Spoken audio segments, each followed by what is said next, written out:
করবে বিএনপি। কোন মানুষ যেন ভোট কেন্দ্রে না যায়, মানুষ যেন ভোটে অংশগ্রহণ না করে। দেশে আসার পর আমি আহ্বান করি, বেড়েও না, খালেও না, সাগরেও না, গেছি কিন্তু সমুদ্রের মাঝখানে। এই সমুদ্রের মাঝখান থেকে একত্রিত হওয়ার কারণেই এই বিপ্লবটি সংঘটিত হয়েছে। এর এই ইউনিয়নের ছাত্রলীগ, যুবলীগ, আওয়ামী লীগ কোন ব্যক্তির উপরে আঘাত হয়নি। বিসমিল্লাহির রহমানির রহিম। আজকের এই জনসভা কয়েকটি হুন্ডা, কতগুলো গুন্ডা। দেশ নায়ক তারেক রহমান এই কথাই বলতে চেয়েছে বারবার। তিনি বলেছেন, যদি আপনি ঘুরে দাঁড়ান তাহলেই আপনি বাংলাদেশ, আর যদি ভয় পান আপনি শেষ।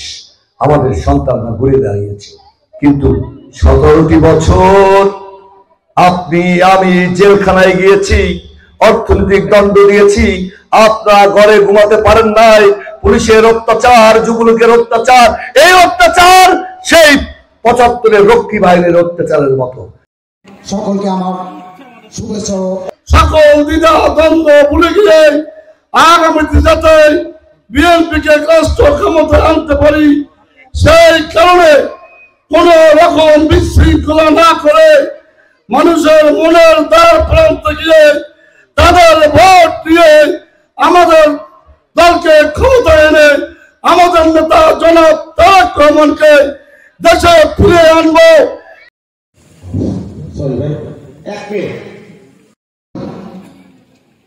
আমি আমার নামে দুই বছর আগে সে আমার সব কথা শুনে ওই জগতী মন্দিরে পাই।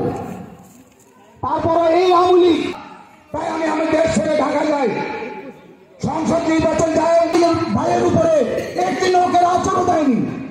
সবার প্রধান অতিথি উপস্থিত বিশেষ রাজু উপস্থিত আছেন মৎস্য দলের সংগঠন। এই ইউনিয়নে আমরা ঐক্যবদ্ধ থাকবো। আমরা আগামীতে এই ইউনিয়ন সম্মেলন করব, ওয়ার্ড কমিটি করব। ষড়যন্ত্র স্বীকার করতেছে।